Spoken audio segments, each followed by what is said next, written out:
We are fresh off watching UFC 280, which took place last week, and what a card it was from top to bottom. Islam Makhachev fulfilled his mentor's legacy by winning the belt in a dominant fashion as he put the belt around his waist. Today, we'll look at Makhachev's training camp for the big title fight and how much money they spent on it. So let's get started. First up, let's talk about the historic night we just witnessed. Before we talk about the camp, it'd be unfair if we never appreciate the UFC for one of the best cards they've ever put together. Live from a sold-out arena in Abu Dhabi, all the stars showed up in shape and ready to go. There were many show-stealing performances that we'll get to later, but the highlight was definitely the lightweight main event. The people's champ, Charles Oliveira, was in the enemy territory, but it looked like the whole world was with him. Despite being the betting favorite, Makhachev was doubted by most people coming in. The narrative was that he's never beaten anyone in the top 5, and when he faces the guy with the most finishes in UFC history, he'll eventually fold. The stakes were as high as they've ever been. Joe Bronx was looking to make history by becoming the only 2-time UFC lightweight champion and claiming his spot as the greatest lightweight of all time. Islam, on the other hand, had a legacy to fulfill. He's the prodigy of Khabib Nurmagomedov and is also the domino of the Eagles' legacy too. Makhachev went on to have a near-perfect performance from start to finish and won in every aspect of the game. The knockdown in the second round, followed by the submission, might be one of the most epic things we've ever seen. Up next, we'll see how much money Khabib spent on Islam's training camp. It's really tough for fighters to organize a proper training camp for their upcoming bouts. Many athletes just decide to train inside their own gym so they'd have to only pay for nutrition and traveling. But as you get to a higher level, the competition gets tougher and fighters often need to bring in guys from other places that can mimic their opponents properly. Team Eagle has always been about smashing everyone and building their legacy, but throughout that process, the former UFC lightweight champion has made a lot of money, which he spends on his friend's success. The Dagestani crew traveled all the way to Abu Dhabi months ago, where they had a lavish gym and hotels to stay in. They also had a number of guys working with Islam and making him work. If you add all that up, the traveling, hotels, training facilities, and nutrition, it certainly sums up a great number. The former UFC light heavyweight and heavyweight champion Daniel Cormier mentioned on the commentary that Khabib had spent close to $1 million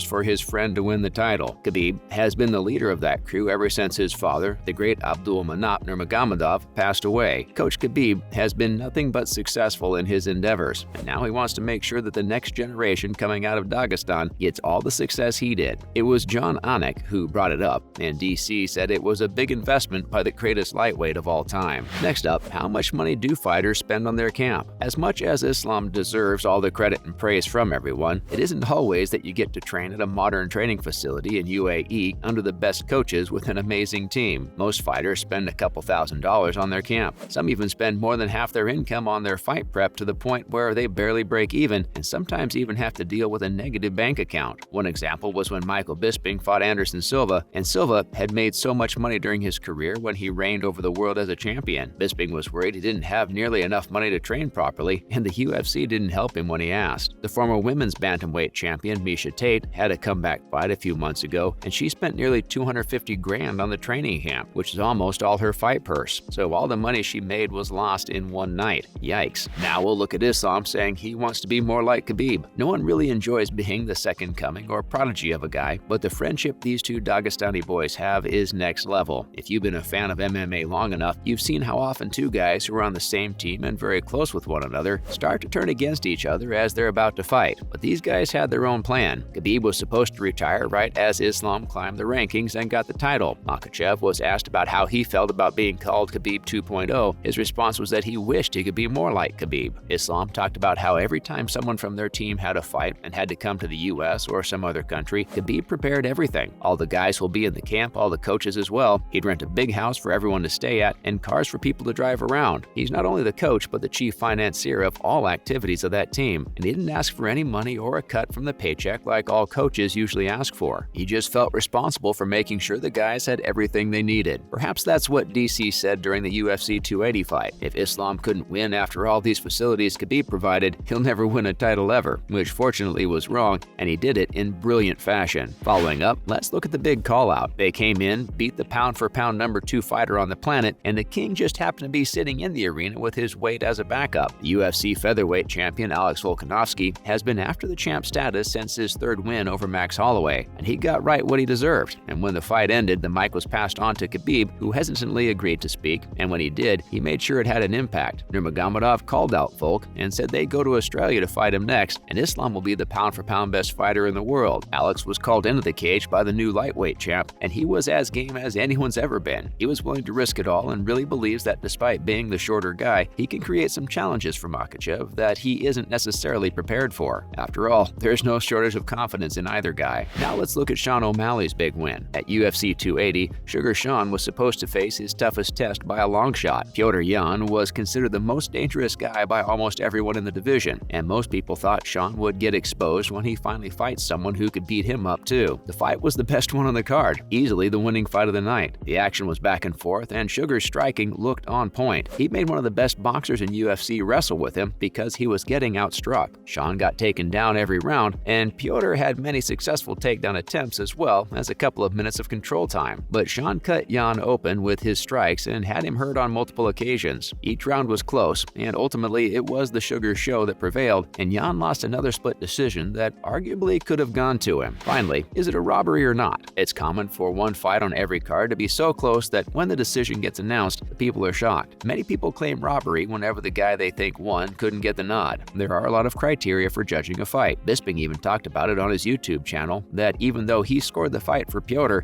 he could certainly see why the judges would score it for Sean, as he clearly landed the more significant strikes and did more damage. And that's the first thing the judges are supposed to check when they're judging fights. The control time and advancing inside the octagon are tested afterwards and don't hold that much value. O'Malley himself wasn't sure either and thought anyone could have won that fight. He said that he'd been taken to a place he's never gone to before. Not sure if it means he wants to fight for the title yet. Even though Sugar did a decent job of getting back up to his feet, his takedown defense certainly makes some improvements, especially when he's about to face the Funk Master. That's a wrap for this video. What do you think about Khabib spending so much of his own money to help his team? Let us know in the comments below. Make sure to give this video a thumbs up and subscribe to our channel for more videos like this. See you in the next one.